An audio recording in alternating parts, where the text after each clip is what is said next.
ഇന്ന് നേട്ടത്തിലായിരിക്കും വ്യാപാരം തുടങ്ങുക. വളരെ ഉയർന്ന തോതിലുള്ള കയറ്റിറക്കങ്ങൾ പ്രതീക്ഷിക്കുകയും വേണം. കഴിഞ്ഞ ദിവസങ്ങളിലെല്ലാം വിപണിയിൽ വലിയ തോതിലുള്ള കയറ്റിറക്കങ്ങൾ പതിവായിരുന്നു.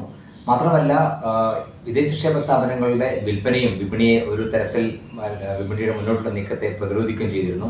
എന്നാൽ ഇന്നലെ വിദേശ നിക്ഷേപ സ്ഥാപനങ്ങൾ വിപണിയിൽ അറ്റ നിക്ഷേപത്തിലായിരുന്നു.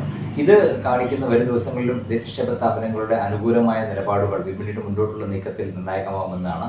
കഴിഞ്ഞ 2-3 ദിവസമായി വിപണിയിലുണ്ടായ സമ്മർദ്ദത്തിന് ശേഷം ഇന്നലെ തുടർച്ചയായി വ്യാപാരത്തിലുടനീളം വിപണിയിൽ നേട്ടം ആവർത്തിക്കുകയും ഒട്ടുമിക്ക മേഖലകളും കേന്ദ്രീകരിച്ചുകൊണ്ടുള്ള ഒരു നിക്ഷേപ താല്പര്യം ഉണ്ടാവുകയും രണ്ടാം നില ചെറുകിട ഓഹരികളിലും ഒപ്പം തന്നെ മുൻനിര ഓഹരി സൂചികകളിലും ഇന്നലെ നേട്ടത്തിൽ വ്യാപാരം അവസാനിപ്പിക്കുകയും ചെയ്തു.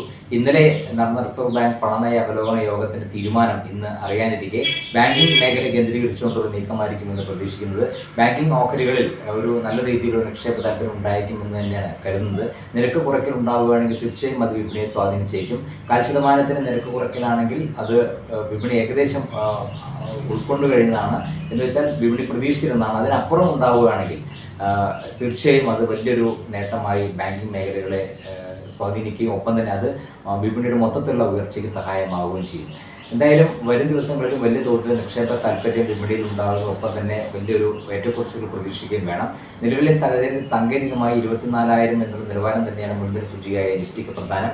ആ ഒരു നിലവാരത്തിന് മുകളിൽ നിലനിർത്തി വ്യാപാരം നടക്കുന്ന ഒരു സാഹചര്യത്തിൽ മാത്രമേ മുന്നോട്ട് നീങ്ങാനുള്ള സാധ്യത കാണുന്നുള്ളൂ. ഒപ്പം തന്നെ വിദേശ നിക്ഷേപ സ്ഥാപനങ്ങളുടെ നിലപാടുകൾ നിർണായകമായിരിക്കും. ആഗോള സാഹചര്യങ്ങൾ തികച്ചും തൃപ്തികരം തന്നെയാണ്. ഇവിടെയും മറ്റ് ഘടകങ്ങളെല്ലാം അനുകൂലമായിരിക്കുന്നതുകൊണ്ട് തന്നെ പ്രത്യേകിച്ചും വളർച്ചാ നിരക്ക് മെച്ചപ്പെട്ടിരിക്കുന്നു, പണപ്പെരുപ്പ് നിരക്ക് കുറഞ്ഞിരിക്കുന്നുമെല്ലാം വിപണിയുടെ മുന്നോട്ടുള്ള നീക്കത്തിന് പ്രേരകമായി പ്രവർത്തിക്കുകയും ചെയ്യും. എന്തായാലും ഇന്ന് നേട്ടത്തിലായിരിക്കും വ്യാപാരം തുടങ്ങുക.